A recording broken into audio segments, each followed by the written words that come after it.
54. Pouco depois das 3:30 da manhã, Toshinori Oda, o estudante número 4, deixou a casa onde se escondia. Logo depois de entrar na residência, percebeu que ela deveria estar localizada dentro do quadrante H4. Sakamoto anunciou que o quadrante se tornaria proibido a partir das 5 da manhã. Antes de abrir a porta dos fundos para sair, ele olhou de relance para o corpo de bruços de Hironoshimizu, que ele arrastara para um canto da entrada.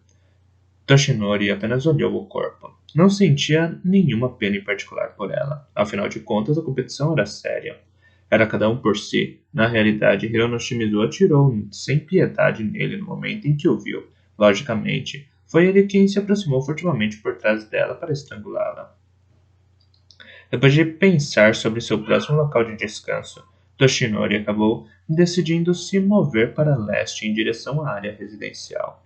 Cada área do mapa era de aproximadamente 200 metros quadrados. Segundo o mapa, na planície estreita que se estendia desde a zona residencial havia campos agrícolas nos quais pontilhavam casas. Uma vez bem longe do quadrante onde estava, tudo o que teria a fazer era se esconder numa dessas casas. Afinal, ele era Ele era de uma das famílias mais abastadas de Shiroiwa e viveu no que deveria ser a residência mais confortável da província. A casa de Kazuo Kiriyama era com certeza mais confortável, mas Toshinori jamais admitiria isso. Esconder-se no meio de arbustos era um ato vulgar e para ele insuportável. Entrar numa casa era perigoso, considerando que alguém pudesse já estar escondido dentro dela. Mas ele não se preocupava muito com isso. Agora não apenas vestia um colete à prova de balas, com um certificado que atestava sua qualidade superior, como também tinha um revólver tomado de Hirono. Além disso, ele agora usava um capacete de motoqueiro encontrado dentro da casa, que lhe cobria toda a face. Uma nuvem fina começou a aparecer no céu. Ela se movia devagar, com a ponta atravessando a lua cheia, muito baixa. Depois de arrumar o protetor de queixo do seu capacete sofisticado, ele atravessou o quintal da casa e desceu até a beira do estreito campo ao lado. Toshinori pôde ter uma visão total da planície que se estendia abaixo até a costa leste. Não era uma área completamente plana, mas possuía leves altos e baixos, com a maior parte coberta por plantações visíveis sob a luz do luar. À esquerda, a distância de uns 100 metros, havia uma casa ao pé da montanha norte. Outra casa situava-se também uns 100 metros mais à direita. Um pouco mais ao fundo, à esquerda, se viam mais duas delas. A partir daí, a fileira de casas se interrompia, porém 300 a 400 metros mais adiante reapareciam salpicadas pelos campos.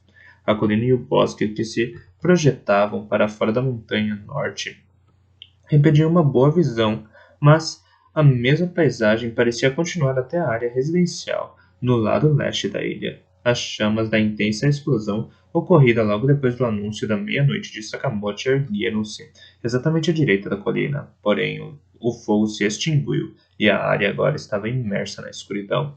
No lado sul, à frente e à direita de Toshinori, havia duas casas contíguas, mas ali era, se os pontos azuis sobre o mapa, indicativos de residências fossem confiáveis à fronteira entre os quadrantes E4 e F4. Atrás de Toshinori, as montanhas norte e sul conectavam-se, ou mais precisamente, o sopé da montanha norte estendia-se ao longo da costa oeste sem nenhuma casa à vista. No entanto, segundo o mapa, deveria haver duas casas montanha acima. A menos que Toshinori tivesse lido errado o mapa. Ele estaria fora do quadrante proibido quando chegasse à terceira e quarta casa a leste. Porém, ao se aproximar, encontrasse cabanas sujas e vulgares, então ele pensaria em se mover mais adiante. Primeiro de tudo, ele não suportava casas imundas, e em segundo lugar, estava certo de que um local vulgar atrairia pessoas do mesmo nível.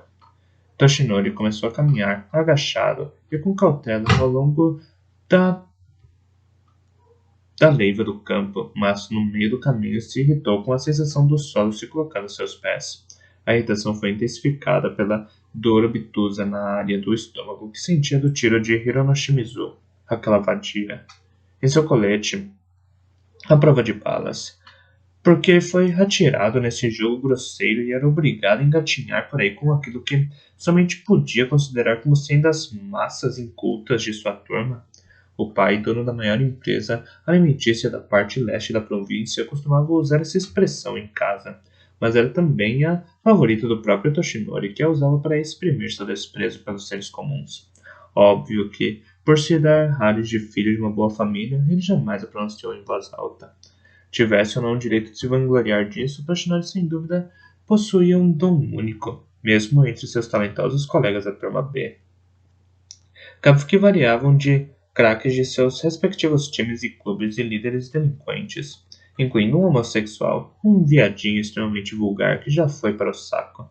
De fato, era um dom único em toda a sua vida. Ele começou lições particulares de violino aos 4 anos de idade e agora era um destacado músico entre os estudantes das escolas de ensino fundamental de toda a província. Toshinori não era um gênio, mas tampouco poderia ser categorizado como medíocre.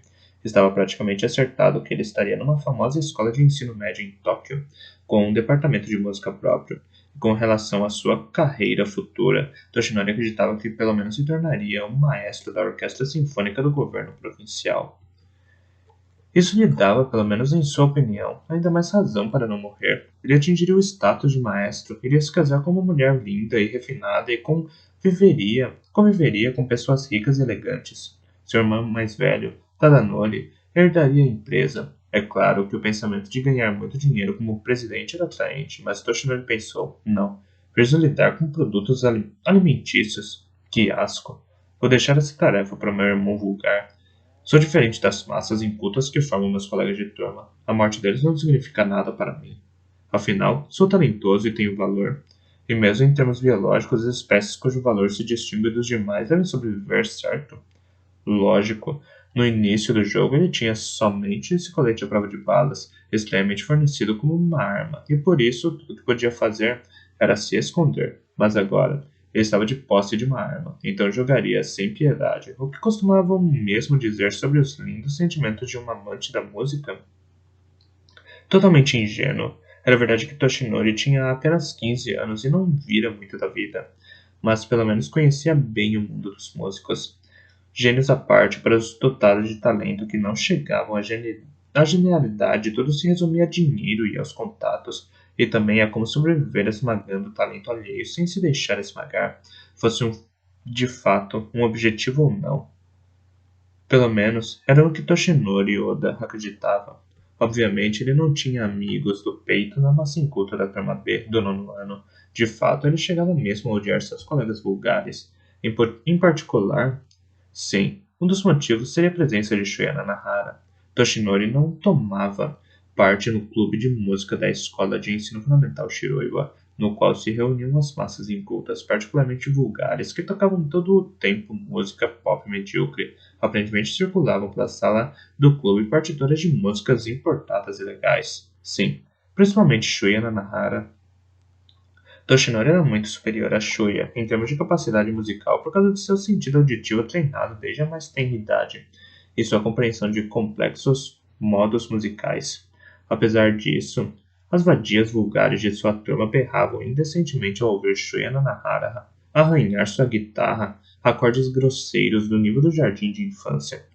Quer dizer, vamos com calmas. Essas vadias que ouvem Shuya Nanahara tocar durante o curto intervalo antes da aula de música tem escrito em negrito na testa: Oh, Shuya, transe comigo agora, que mesmo imploro. Em contraste, elas se limitavam a aplaudir mecanicamente quando Toshinori terminava de tocar uma passagem elegante de uma ópera designada pela professora de música. Por um lado, as vadias das massas incultas não apreciavam o valor de uma refinada música clássica. Por outro, era apenas pelo fato de Shuya Nanahara ter um rostinho bonito, embora Toshinori não se conscientizasse disso. Em seu âmago, ele odiava seu rosto feio. Tudo bem, as mulheres são assim mesmo. Não passavam de uma espécie diferente, apenas uma ferramenta para produzir bebês, e logicamente, para dar prazer aos homens quando e na medida em que precisarem. E se são bonitas, transformam-se em meros objetos decorativos transformam-se em meros objetos decorativos, postos ao lado de homens bem-sucedidos. Sim, tudo se resume a dinheiro e contatos, e tenho talento suficiente para usar ambos em meu proveito. Por isso, eu mereço sobreviver. Ele ouviu tiros algumas vezes durante a noite, e a fantástica explosão acima de tudo, mas agora a ilha estava imersa na escuridão e em completo silêncio. Toshinori sem demora circundou a primeira casa, passou por ela e se aproximou da segunda. Ele podia sentir que era bastante velha, embora só pudesse distinguir sua silhueta. A casa estava cercada por árvores e em frente dela, em seu lado oeste, havia uma extremamente frondosa, com folhas largas e os galhos espalhados. A circunferência do tronco era de 4 a 5 metros, com provável altura de 7 a 8 metros. Toshinori pegou sua arma e avançou com calma, verificando com cuidado a casca e a árvore. Obviamente, ele não esquecia de parar de tempos em tempos e olhar em todas as direções. Nunca se sabe onde as massas incultas podem aparecer. São como baratas. Depois de 5 minutos verificando, passou pelo lado dessa casa, olhando para trás por cima dos ombros. Olhou de novo para a casa cercada de árvores de variados tamanhos. Não havia sinal de monumentos suspeitos que ele pudesse observar pelo visor retangular aberto na frente de seu capacete de motoqueiros. Vamos lá. Ele pode ver a terceira casa, que ele desejava logo ao lado. Toshinori virou outra vez a cabeça. Ele pressentiu algo redondo e negro se movendo perto do chão, entre as árvores ao redor da casa. Era a cabeça de alguém, ele imaginou, e mirou com seu revólver nessa direção. Mas a pessoa vagava numa área que em breve se tornaria um quadrante proibido. Que poderia ser? Não importava. Ele puxou o gatilho. Um súbito estímulo agradável se transmitiu da palma da mão na qual segurava a empunhadura de madeira da Smith Wesson Military Hand Police, e uma chama laranja se alongou do cano da arma juntamente com um disparo relativamente leve, fazendo entorpecer os músculos das costas de Toshinori. Embora odiasse as massas incultas e vulgares, ele tinha um passatempo considerado não muito refinado, ou melhor dizendo, bem menos refinado que tocar violino. Ele sempre colecionou réplicas de armas. Seu pai possuía vários rifles de caça, mas jamais permitiu que Toshinori os manuseasse. Portanto, essa era a primeira vez que ele puxava o gatilho de uma arma de verdade. Mas que merda! Isso é real? Estou atirando com uma arma de verdade? Toshinori disparou 2 vezes e seu oponente abaixou a cabeça, parecendo não poder se mover. A pessoa não revidou os tiros. Claro que não. Se meu adversário tivesse uma arma, teria atirado em mim pelas costas. Por isso, pude puxar o gatilho com tranquilidade. Toshinori se aproximou lentamente da silhueta. Uma voz se fez ouvir. Pare!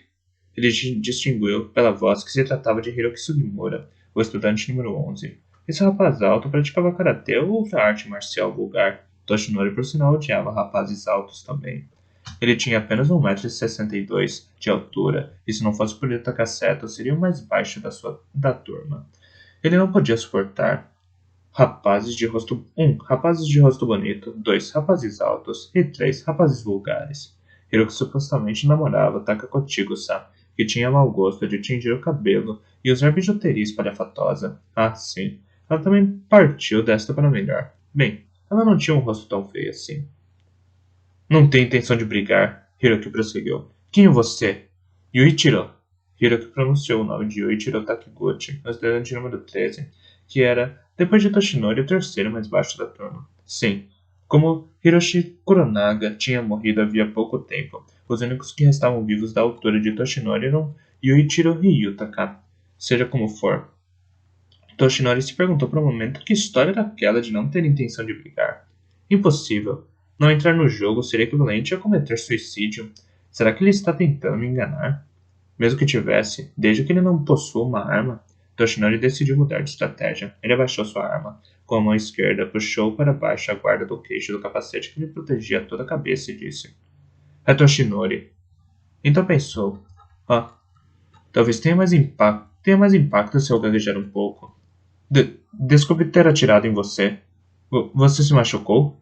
Hiroki Sugimura se levantou devagar, revelando sua grande compleição. Como Toshinori, ele tinha seu kit de sobrevivência pendurado no ombro direito. Na mão direita segurava um bastão, e a manga direita do casaco da escola estava faltando. Talvez tivesse rasgado, ou ele mesmo tivesse arrancado. Também não se via a camiseta de baixo, e seu braço estava descoberto. Um pano branco estava envolto ao redor do ombro. Com um braço direito nu segurando o bastão, ele se semelhava apenas nessa parte a um aborígene incivilizado de uma tribo de homens nus vulgares. Hiroki pareceu inclinar de leve a cabeça. Estou bem. Depois, ele perguntou olhando para a cabeça de Toshinori. Isso é um capacete? Sim. Conforme respondia, Toshinori avançou, pisando no solo da plantação. Tudo bem. Só mais 3 passos. Eu estive muito apavorado. Antes de terminar de pronunciar a palavra apavorado, Toshinori levantou a mão direita. A 5 metros ele não poderia errar. Os olhos de Hiroki se arregalaram. Tarde demais. Tarde demais para você. Seu lutador de karatê vulgar, desgraçado. Você vai ver ter uma morte vulgar. Acabará num ataúde vulgar, num túmulo vulgar. Li e lhe oferecerei flores ainda mais vulgares. Mas Hiroki não estava no final da chama expelida quando a Smith Wesson disparou, uma fração de segundos antes do tiro. Ele se esquivou inesperadamente para a esquerda, direita de Toshinori, que, é claro, não fazia ideia de que Hiroki usaria um movimento de artes marciais. A velocidade dele foi incrível. De sua posição agachada, Hiroki sacou uma arma com a mão direita, aquela que não segurava o bastão. Toshinori também não tinha como saber que Hiroki era canhoto, apesar de, ao contrário de Shinji Mimura, ter corrigido. Agora era, na verdade, ambidestro. Então ele tinha uma arma. Por que o tolo não usou logo de cara? Esse pensamento cruzava a mente de Toshinori quando seus olhos distinguiram uma chama miúda. A arma rapidamente desapareceu de sua mão direita. No instante seguinte, ele sentiu uma dor lancinante no dedo anelar direito que tinha explodido. Toshinori gritou. Ele caiu de joelhos no solo e segurou o toco de dedo com a mão esquerda, só então se dando conta do desaparecimento do dedo anelar. O sangue esguichou. Ele podia estar usando um colete à prova de balas e um capacete, mas seus dedos estavam desprotegidos. Ah, desgraçado! Meu dedo! Meu dedo é a mão direita que elegantemente conduziu o arco do violino. Não pode ser. Nos filmes, dedos jamais são atingidos em tiroteios.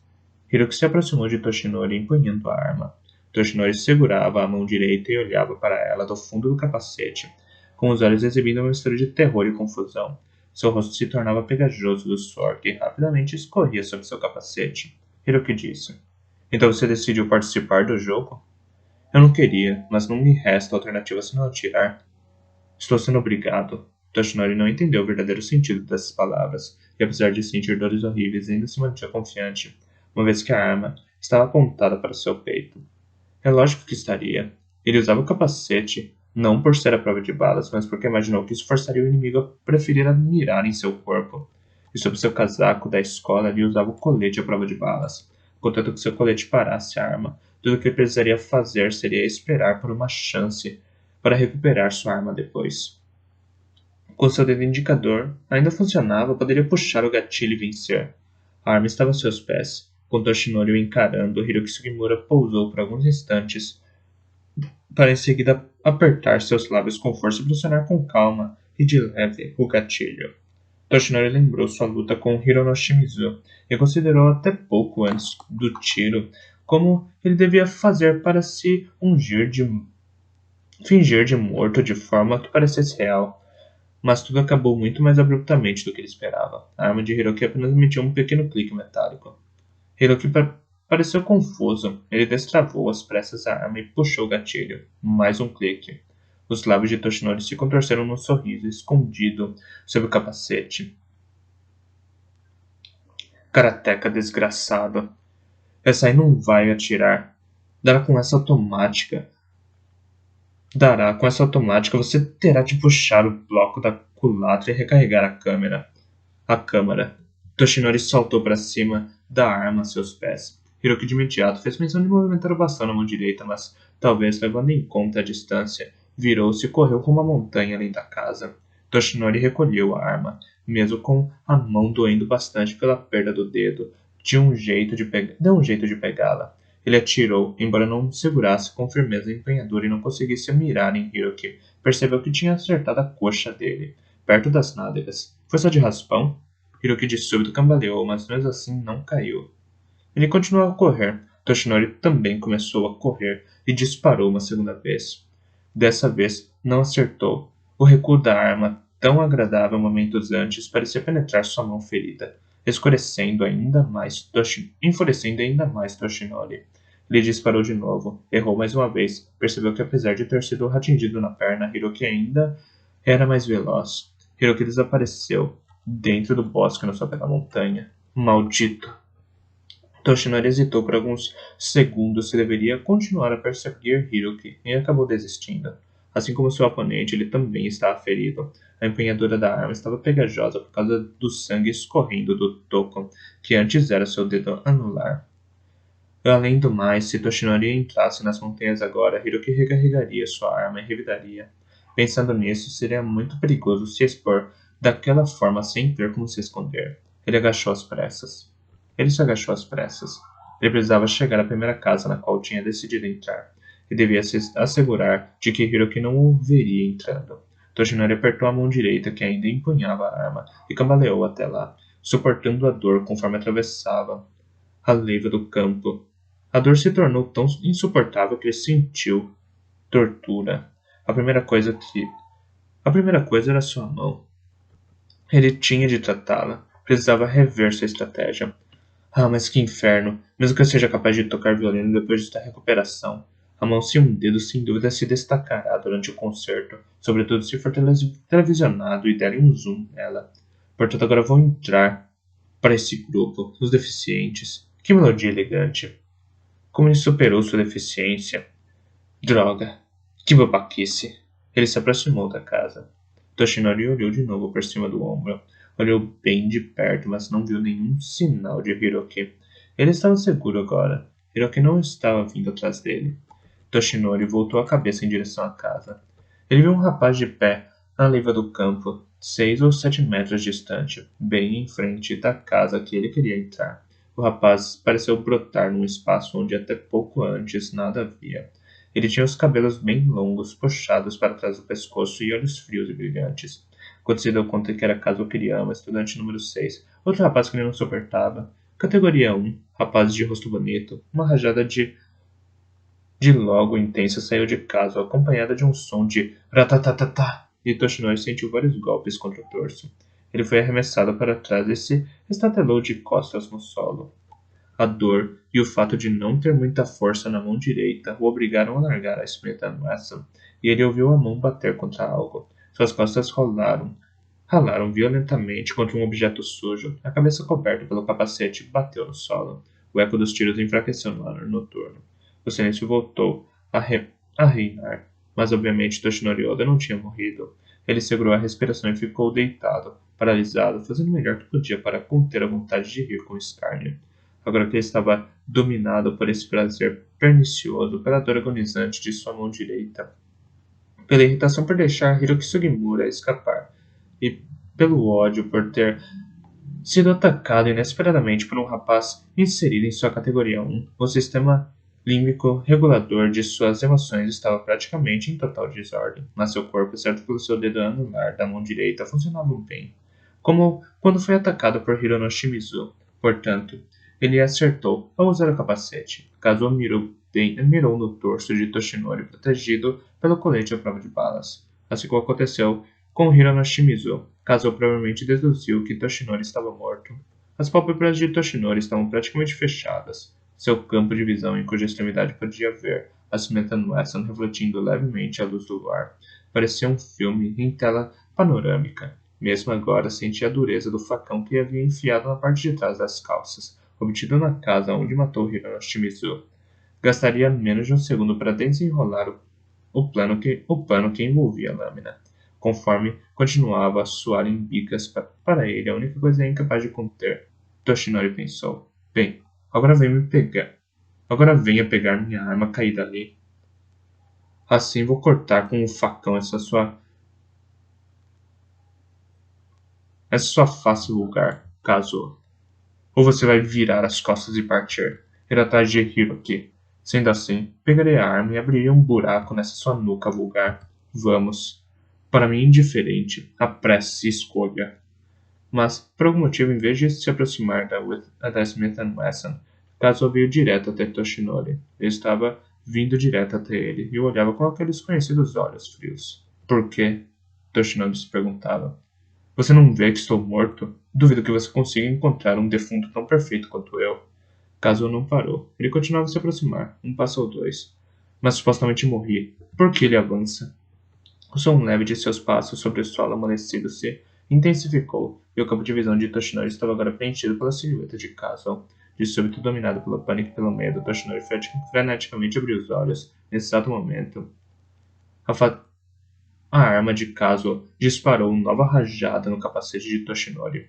Alguns tiros a queima-roupa se transformaram em centelhas coloridas por vararem a superfície do plástico reforçado do capacete, enquanto outros ricochetearam dentro dele depois de atravessarem o crânio de Toshinori, fazendo sua cabeça se agitar com violência. Seu corpo se movia no ritmo cadenciado de um boogie-woogie. O próprio Toshinori, com certeza, não apreciaria esse tipo de dança vulgar. E, logicamente, depois de tudo terminado, sua cabeça dentro do capacete se transformou numa massa de carne. Toshinori não se fingia mais de morto. Ele não se movia mais. Estava morto. Na extremidade do capacete, que se tornou uma espécie de tigela de sopa. O sangue escorria pastosamente da fronte com a cabeça. Assim, Toshinori Oda, esse rapaz tolo que desprezava as massas incultas e vulgares, morreu facilmente porque superestimou o valor de seu colete à prova de balas e subestimou as ações calculistas de Kazuo Kiriyama. Se tivesse observado bem como Yumiko Kusakai e Yukiko Kitano haviam morrido na manhã anterior, teria percebido que seu atacante seguiria o inimigo para executar um golpe de misericórdia, mas ele não teve tanto discernimento. Além disso, embora não fosse algo relevante agora, Toshinori ignorava que seu assassino, Kazuo Kiriyama, durante certo tempo no terraço de sua mansão, por sinal muito maior que a casa de Toshinori no distrito de Shiroiwa, demonstrou sua elegância tocar violino num nível muito superior ao de Toshinori, instrumento que posteriormente Kazuo descartou na lixeira. Restam 16 estudantes. 55. Vozes de pessoas conversando. O som de alguém se movendo. Uma respiração leve que se deseja em vão conter. Porém, o que chegou aos ouvidos de Mitsuko Soma, a estudante número 11, foi o som de um líquido jorrado em cima da grama. Ela podia distinguir que provinha de alguém urinando no bosque próximo, ao menos que houvesse um cão na ilha. O amanhecer se aproximava. Ela olhou para o alto e viu um azul pálido começando a reemergir no céu escuro. Depois de encontrar Hiroki e de conseguir escapar dele, Mitsuko se deu conta de início que precisava de uma arma. Ela cruzou com Megumi Eto, praticamente por acaso, e depois, ao ver Yoshimiya Hage e Yoshi Kuramoto no meio da sua luta, ela os matou e conseguiu pegar uma arma. Se ela tivesse tido uma desde o começo, teria voltado à escola e matado todos os que saíam de lá, um por um. Ao conseguir uma arma, ela pode se mover pela ilha com confiança. Então foi fácil abater Takako Chigusa, que tinha acabado de brigar com Kazushi Niida. Não ter aplicado o golpe de misericórdia nela poderia ter sido mortal.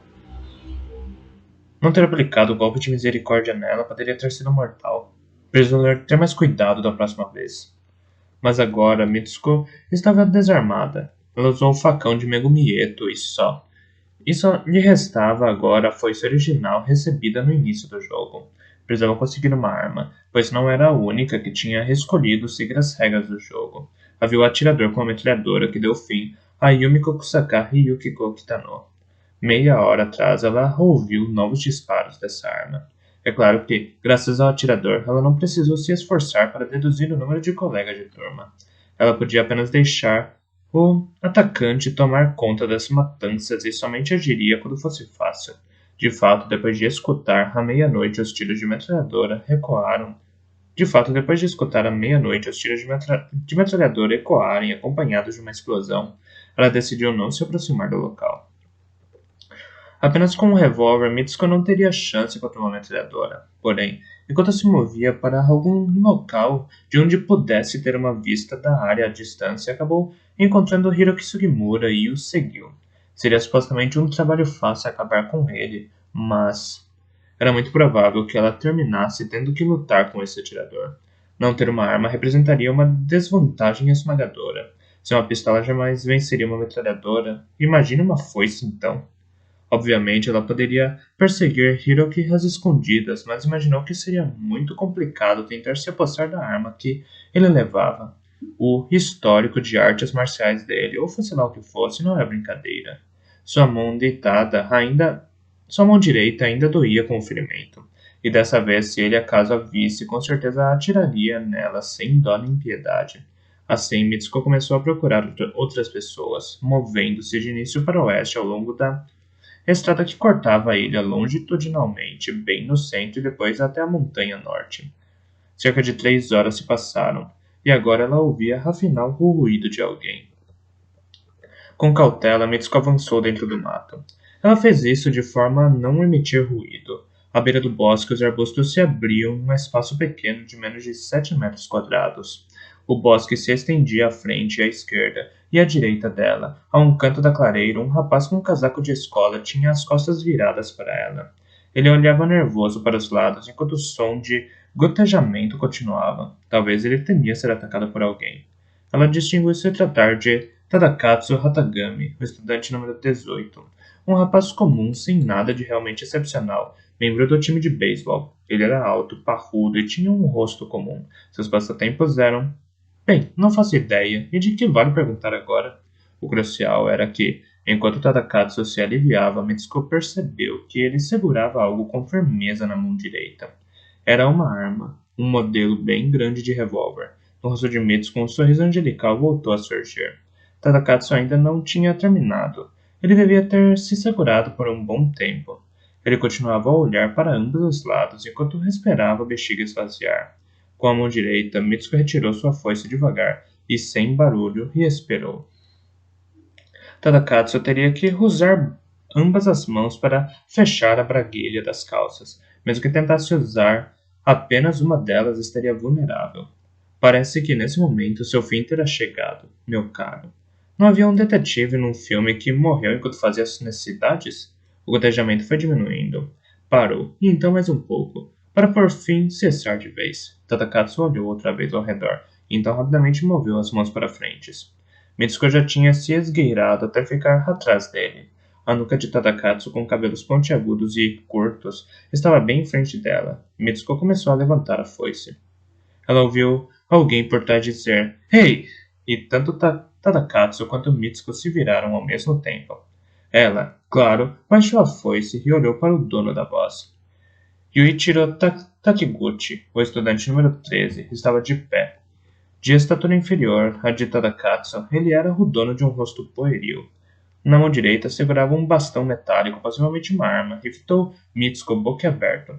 Tadakatsu viu Mitsuko e exclamou: "Ei, merda!" Ele apontou sua arma para a garota. Vendo como o surgimento de Yuichiro não o surpreendeu, Mitsuko constatou que os dois estavam juntos. Ela rangiu os dentes, xingando a si mesma. Tadakatsu apenas se afastou um pouco de Yuichiro para urinar. Como foi estúpida em não verificar? Vamos, vocês dois rapazes não poderiam mijar um ao lado do outro? Esse não era o momento para censuras. O cano do revólver de Tadakatsu, embora isso pouco importasse, era um Smith & Wesson M19 357 Magnum.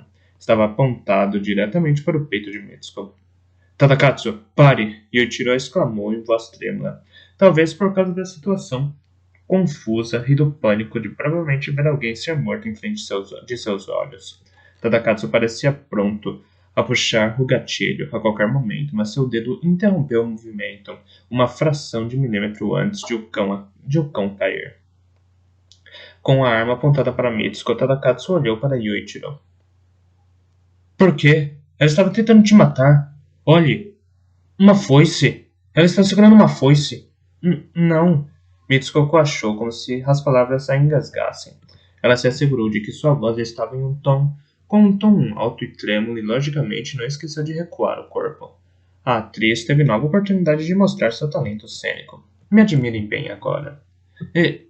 Ela pensou em deixar cair a foice, mas desistiu, uma vez que pareceria mais natural segurá-la. "Eu estava tentando apenas te chamar, então eu me dei conta de que você estava urinando, por isso eu..." Mitsuko olhou para baixo, fingindo-se de encabulada. Por isso, Tadakatsu não baixou a arma. Mentirosa! Você tentou me matar! Sua mão segurando a arma tremia. O que o impedia de atirar era apenas o medo por nunca tê-lo feito.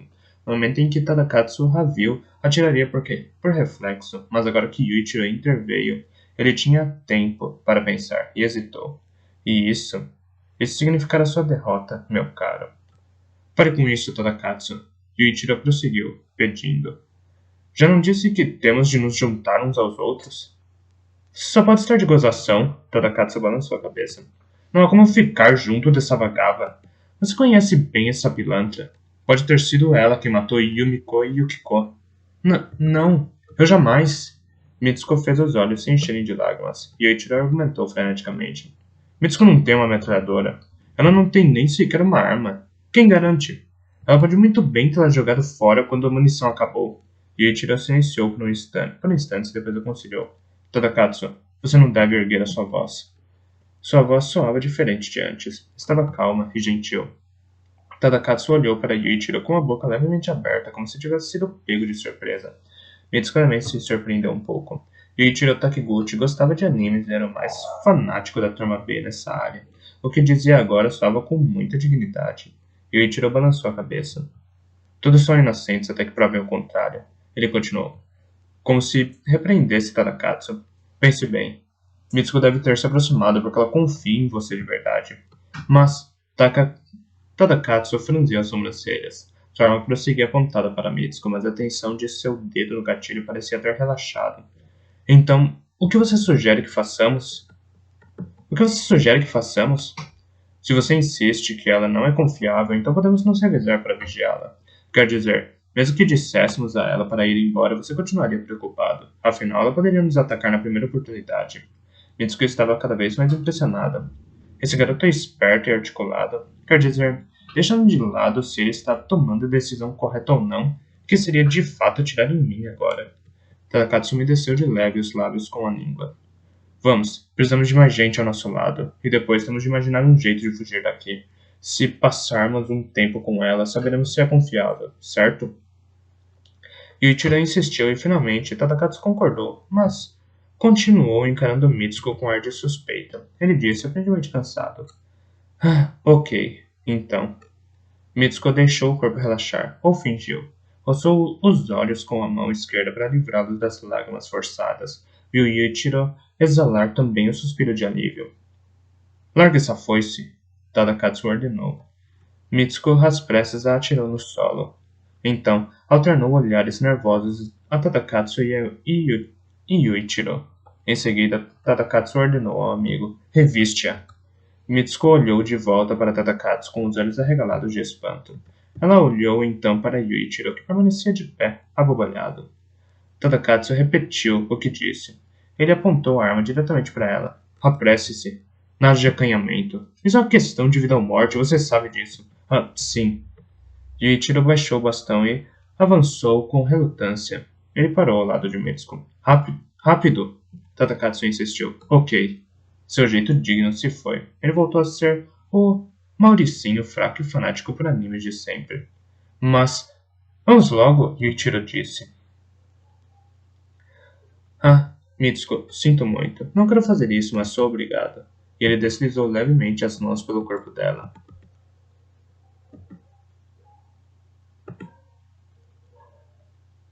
Mesmo na luz difusa do amanhecer, Mitsuko podia ver que o rosto dele ficou vermelho. Que lindinho, logicamente. Ela não esqueceu de agir como se estivesse um pouco constrangida. Terminada a revista, Yuichiro afastou as mãos. Tadakatsu disse. Olhe debaixo da saia também. Tadakatsu! Yuichiro lançou um olhar de censura ao amigo, que por sua vez balançou a cabeça. Não me tome por um pervertido. Só não quero morrer. Então, Yuichiro ficou ainda mais vermelho e disse a Mitsuko. Bem. Será que você se importaria de suspender a saia? Céus. Contei a excitação, rapazinho. Mas Mitsuko apenas respondeu em voz meiga. Ok. E ergueu a saia acanhadamente até onde sua calcinha estava visível. Nossa, isso está se tornando um daqueles vídeos pornôs intitulados Feitiços Especiais, estrelando estudantes do ensino fundamental. Na realidade, eu atuei em um deles. Depois de se certificar de que Mitsuko não tinha nada a esconder, Yuichiro declarou: terminado. Tadakatsu concordou e completou: está bem. Yuichiro, quero que você amarre as mãos dela com seu cinto. Yuichiro de novo olhou relutante Tadakatsu, mas ele não cedeu. Continuou com a arma empunhada. Essas são as minhas condições, Yuichiro. Se você não aceitá-las, vou atirar nela agora. Yuichiro olhou para Mitsuko, depois para Tadakatsu e passou a língua nos lábios. Em seguida, Mitsuko disse: Yuichiro, obedeça. Por mim não tem problema. Yuichiro olhou para Mitsuko, mas então concordou. Tirou o cinto e amarrou as mãos dela. Sinto muito, Mitsuko. Ele se desculpou. Tadakatsu ainda apontava sua arma para ela ao dizer: Você não deve ser tratada com tanto respeito. Você não deve ser tratada com tanto respeito. Mas Yuichiro pareceu ignorar a recomendação e, calado, apenas passou gentilmente o cinto ao redor dos punhos dela. Foi enquanto restendia as mãos com um ar inocente. Mitsuko pensava. Foi um grande azar ter sido pega quando estava erguendo a foice, mas tive muita sorte de ter limpado antes o sangue grudado nela. E agora, o que devo fazer? Restam 16 estudantes.